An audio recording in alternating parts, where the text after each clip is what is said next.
The day I finally understood what they had done to me didn't arrive with noise or drama. It arrived quietly in a glass-walled conference room where I sat with my hands folded, my posture calm, my face arranged into something neutral and professional, while my insides were coming apart in slow, private pieces. Richard Hale sat across from me, his voice steady, almost kind, delivering the same explanation I'd heard for years, and as he spoke, I watched a thin reflection of myself in the polished table, still, obedient, contained, while something inside me folded inward like a building condemned long before anyone bothered to put up the warning signs. I remember what I saw, the slight tilt of his head, the practiced sympathy, the way his eyes never once showed surprise that I might finally be breaking. I remember what I felt, not anger yet, not grief, but a numb pressure behind my eyes, like my body had decided to shut certain systems down to prevent total failure. And I remember what I didn't say, the questions stacked neatly behind my teeth, the evidence I carried, the quiet knowledge that I had already given this company more than it ever planned to return. Outwardly, I nodded. I thanked him for his honesty. I said I understood. Inside, something vital detached. For nearly 11 years, I had built my identity around being useful, reliable, invisible in the right ways.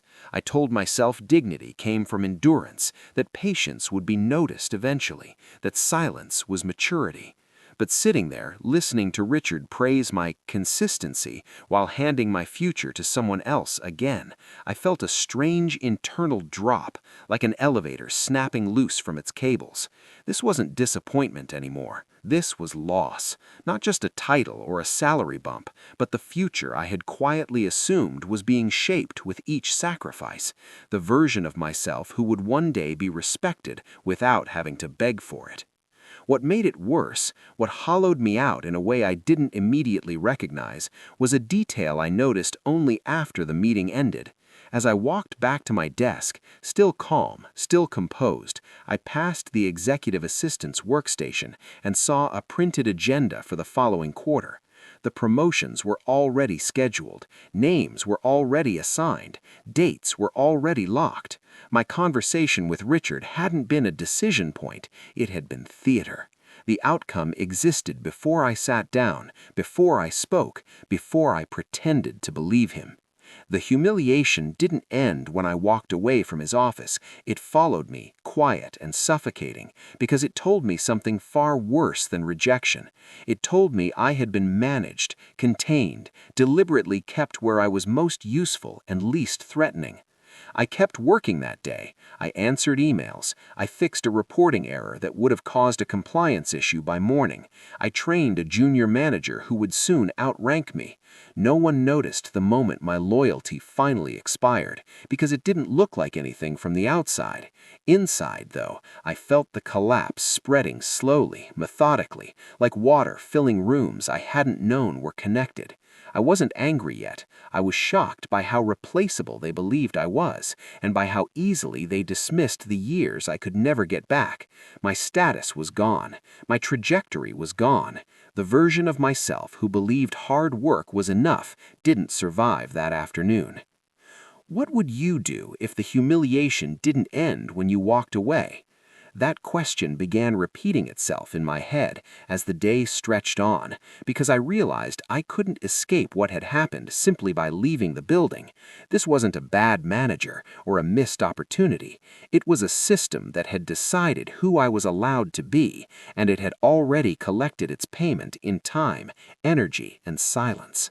The rage came later, quiet and cold, settling beneath the numbness. It wasn't loud enough to scare anyone. It was precise. It asked different questions now. Not why this happened, but how long it had been happening without me seeing it. That evening, as the office emptied and the lights dimmed, I stayed at my desk longer than usual, not out of loyalty, but out of habit, and then out of something darker. I began replaying every conversation, every delay, every compliment that never translated into action. Patterns emerged that I hadn't allowed myself to notice before. This hadn't been hesitation, it had been design. And as that realization took shape, steady and undeniable, I felt the last illusion fall away. This was not an accident. And as I shut down my computer and walked into the quiet night, I understood something that made my pulse finally slow with certainty. If this had been planned for years, then so could what came next. After that day, something about the office changed. Not in reality, but in how I moved through it. I became quieter, lighter somehow, like a shadow that had finally stopped trying to look solid. No one noticed the shift because they were too busy celebrating. Connor Mills walked around with a new confidence he hadn't earned, slapping backs, laughing louder than usual. Daniel Foster started holding meetings he didn't know how to run yet. And Richard relaxed. That was the part that stayed with me. He leaned back more in his chair. He delegated without checking. He smiled like a man who believed the difficult part was over. I watched everything. I listened more than I spoke. I let them underestimate the silence I'd chosen. They thought I was disappointed, maybe bruised, maybe on my way out emotionally. They didn't realize disappointment had already passed. What replaced it was colder, cleaner. I began noticing things I'd ignored before. The way Richard signed off on decisions without reading the attachments. The way Connor avoided anything that required deep operational understanding. The way Daniel deferred whenever numbers stopped making sense. They were standing on structures they didn't understand, and those structures all ran through me. I didn't rush. That was the mistake they expected. Instead, I stayed late and left early, not to work harder, but to observe. I watched them celebrate wins they hadn't built. I watched them talk about streamlining processes they couldn't explain. And slowly, carefully, I stopped protecting them from the consequences of their own ignorance. Not openly, not dramatically, just enough to let reality breathe. The first shift was small. A vendor contract renewal I normally expedited quietly went through the standard queue. No shortcuts, no reminders. It delayed a week. That delay caused a minor reporting inconsistency that reached a client review meeting unpolished. Nothing catastrophic, just embarrassing. I watched Richard's jaw tighten as he tried to explain it away. I watched Connor stumble through an answer that sounded confident but meant nothing. I said nothing. I fixed nothing early. I let the system behave exactly as designed, without me cushioning it. That was my first win. Small, controlled, satisfying in a way that surprised me. Not because it hurt them badly, but because it proved something to myself. They were not as untouchable as they believed. They had grown comfortable relying on foundations they'd never inspected, and I knew every weak joint, every undocumented workaround, every process that only existed because I had quietly made it exist. What they didn't know, what no one knew, was that I had access to the internal operational dependency map. It wasn't official, it wasn't supposed to exist. I had built it over years to keep things from collapsing during audits and transitions. It showed exactly where failures would propagate, who would be blamed first, and how long before leadership noticed. I had never used it maliciously before. I'd built it to protect the company. Now, I simply stopped pretending that protection was still my responsibility.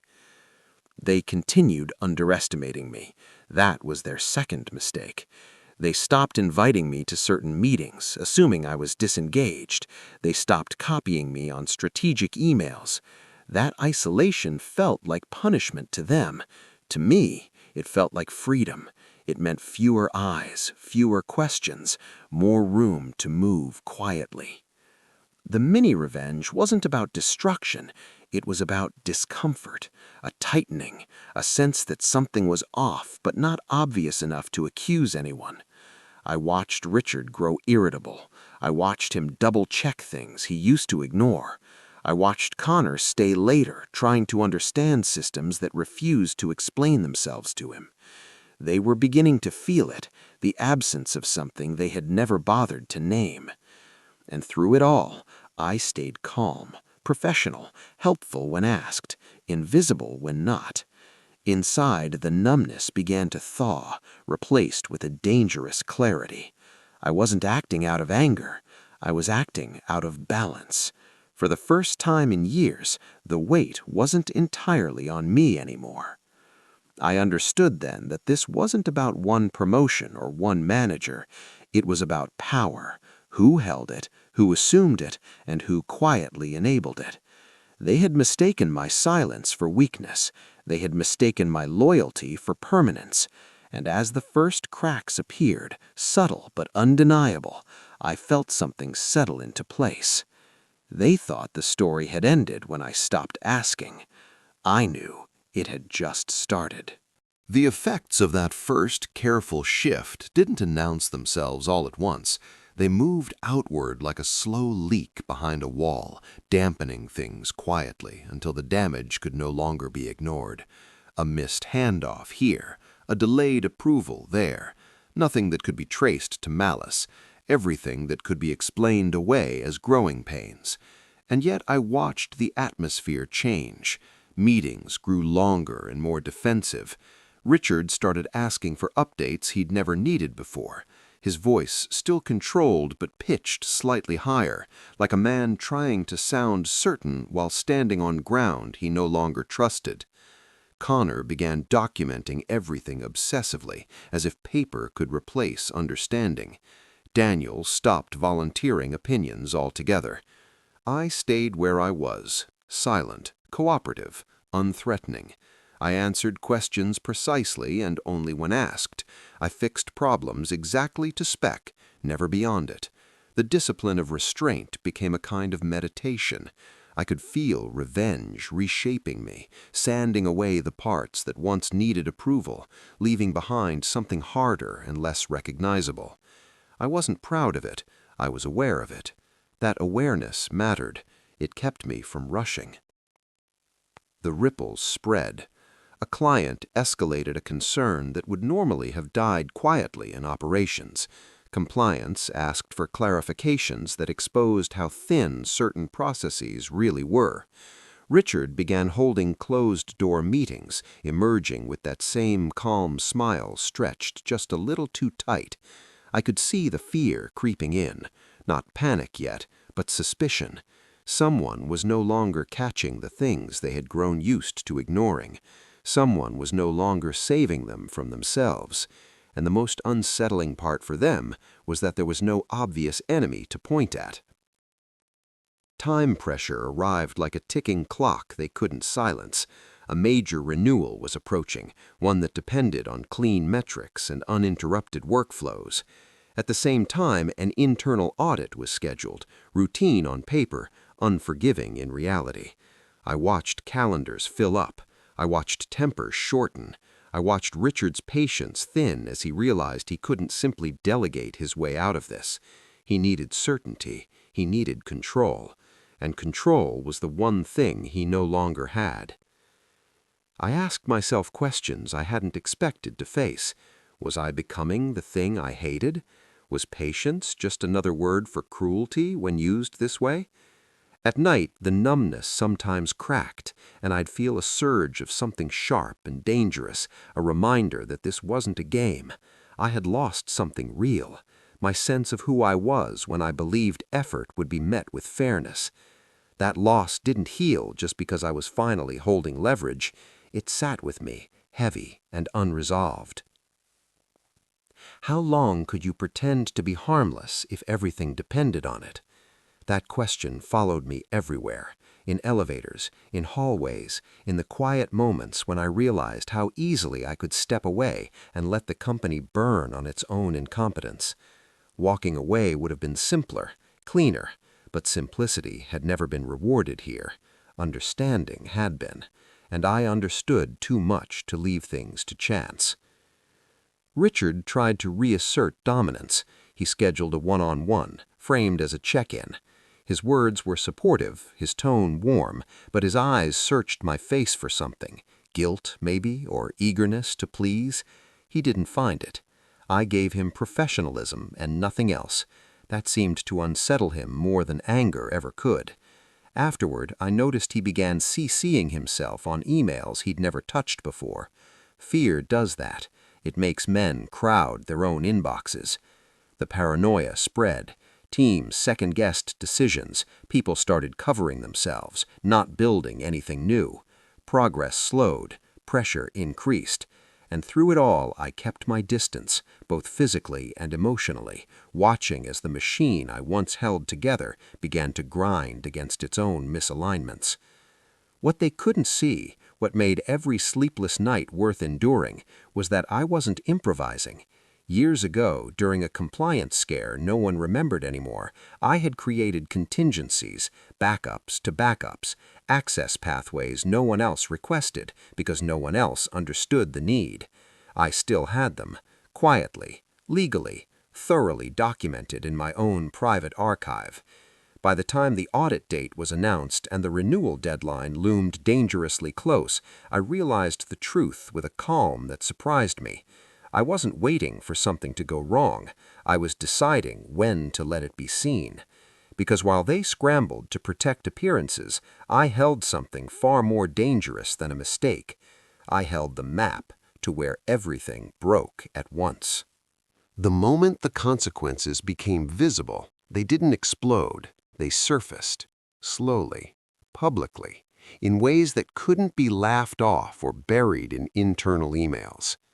It started with a client call that ran too long, voices tightening as questions repeated without answers. Then a follow-up memo circulated, careful in tone but sharp in implication. By the end of that week, Northbridge's leadership was no longer pretending everything was fine. They were managing perception, which meant the damage had already crossed the line from private discomfort to professional risk. I stayed calm. That was the part that unnerved people the most. While others whispered in hallways and checked calendars like countdown clocks, I moved through my days with the same steady pace I'd always had. I spoke when spoken to, I delivered exactly what was asked for, nothing more. Chaos was spreading, but it wasn't loud chaos. It was procedural, measured, the kind that shows up in missed benchmarks and unexplained variances, the kind executives fear because it can't be blamed on a single mistake or a single person. Richard noticed. Of course he did.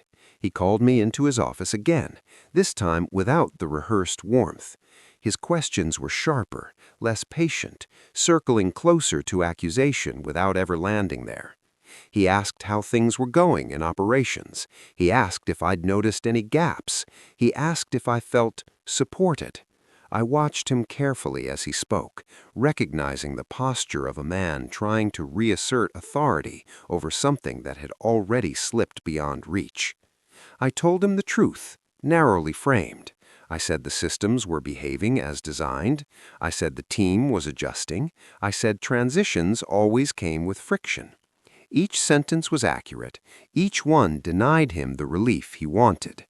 He leaned forward, lowered his voice slightly, and for the first time hinted at consequences, career implications, future references, the unspoken threat of being labeled difficult.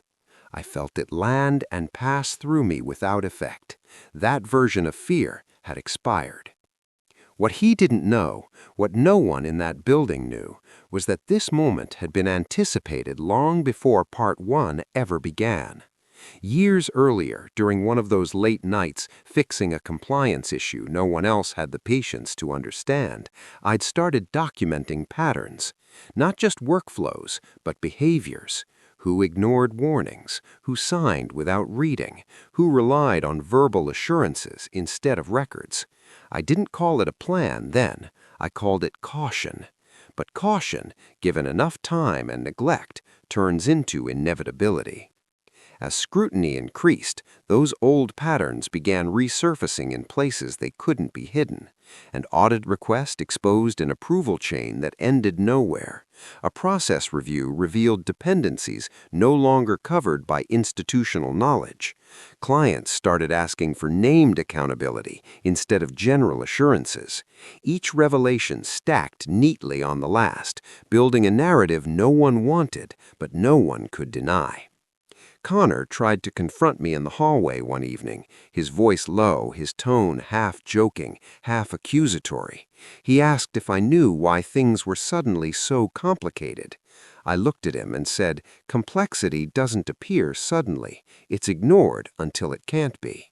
He laughed nervously and walked away, and I understood then that the fear had reached the middle layer. That was important. Fear spreads upward when it has nowhere else to go. Richard tried one last tactic. He reached out to me after hours, informal, almost friendly again, suggesting we reset and work more closely like we used to. I could hear the strain beneath the words. He needed my cooperation to stop what was already in motion. What he still didn't understand was cooperation was never the lever. Silence had been, and silence had already done its work. The company issued a carefully worded internal update acknowledging temporary operational challenges. Externally, clients noticed delays and inconsistencies that no branding language could soften. Internally, trust eroded. People began protecting themselves instead of the system. That shift was irreversible. Once an organization stops believing in its own competence, it doesn't recover quickly, if at all. I walked out of the building one night and felt something settle in my chest, heavy but steady. This wasn't satisfaction, it was certainty. The machinery I had once kept running smoothly was now revealing exactly how dependent it had been on someone it never planned to reward. By the time leadership realized this wasn't a phase or a personnel issue, the damage had already moved beyond containment. What they were trying to stop had already happened. By the time everything was at risk, it no longer felt dramatic. It felt clinical. Exposure hovered over every decision like a quiet threat, not just for them, but for me. I was no longer operating in the comfort of invisibility. Too many questions were circling. Too many eyes were starting to trace lines that pointed, if not directly at me, then dangerously close. I understood the irony of it. After years of being ignored, I had finally become noticeable at the worst possible moment. There were nights I considered stopping, walking away clean, letting the chaos finish itself without my involvement. I had the offer from Stonecrest waiting in the background, a life raft I could step onto at any time. All I had to do was disengage. Stop answering questions. Stop providing documentation that revealed more than it solved. I imagined the relief of distance, of no longer carrying this weight, and for a moment, the temptation almost won. Revenge demands more than patience. It demands endurance, and endurance has a cost. That cost started to show in small ways.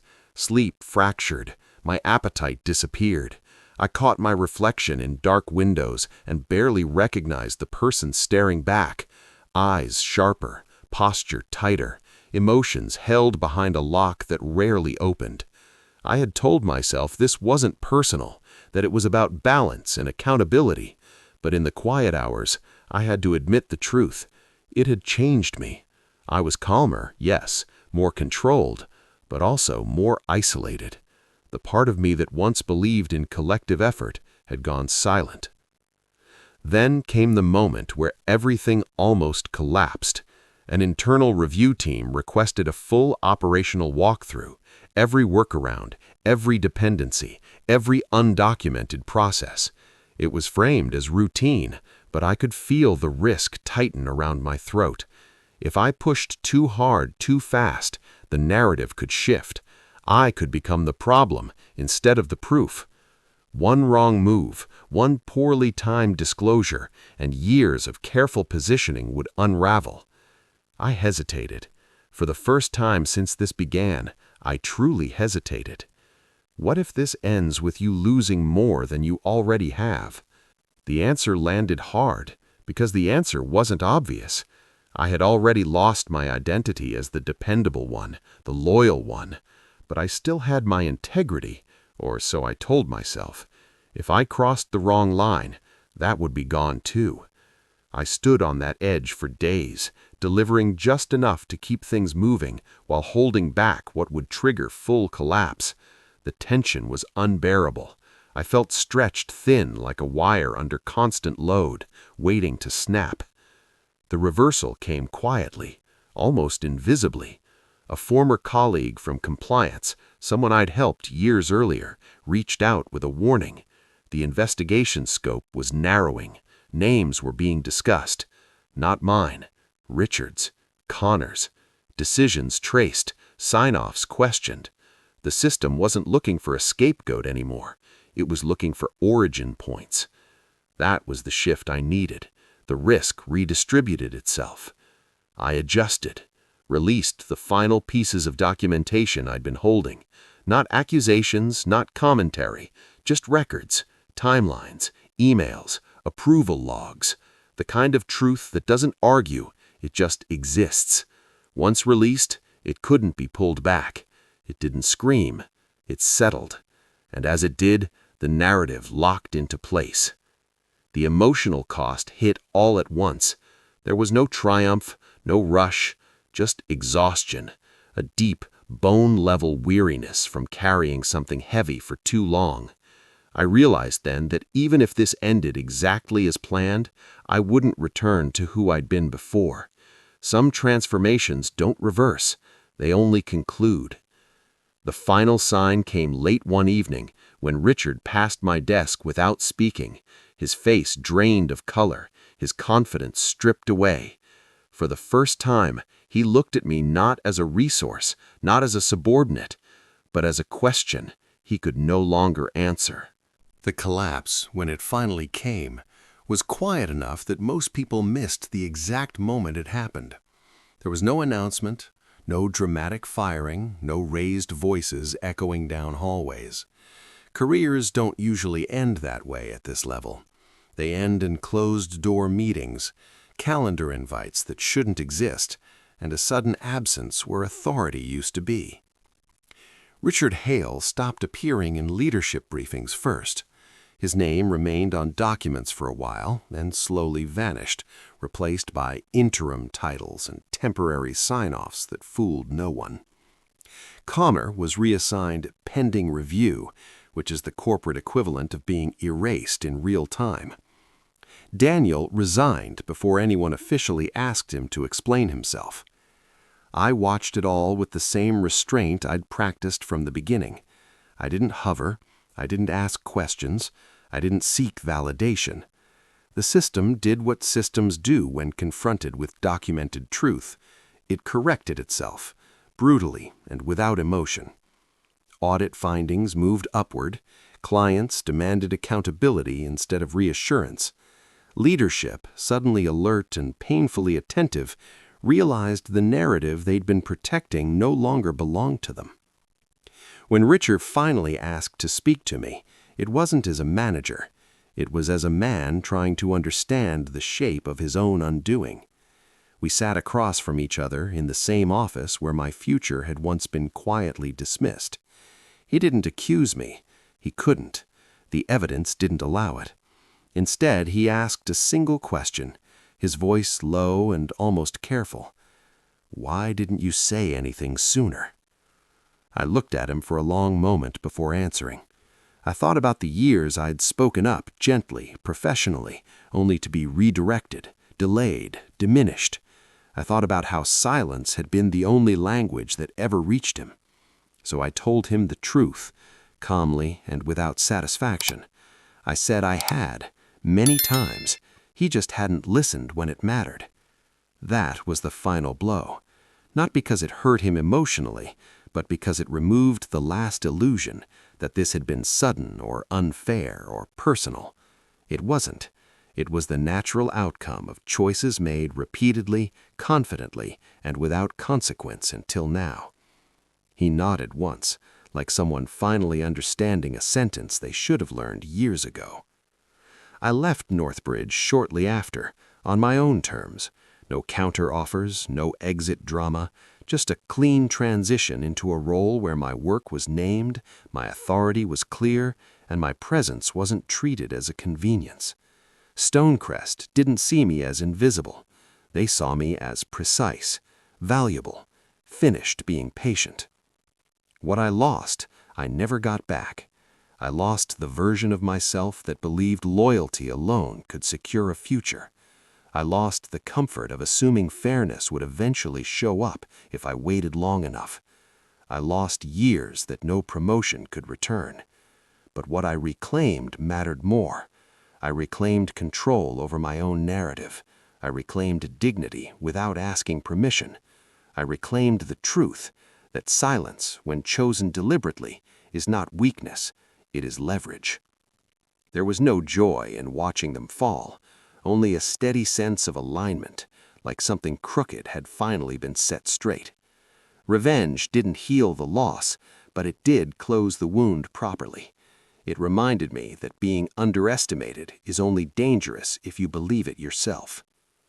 People still ask what happened at Northbridge. I tell them operations failed, leadership changed, the usual. I don't mention my name. I don't need to. The story doesn't require it anymore.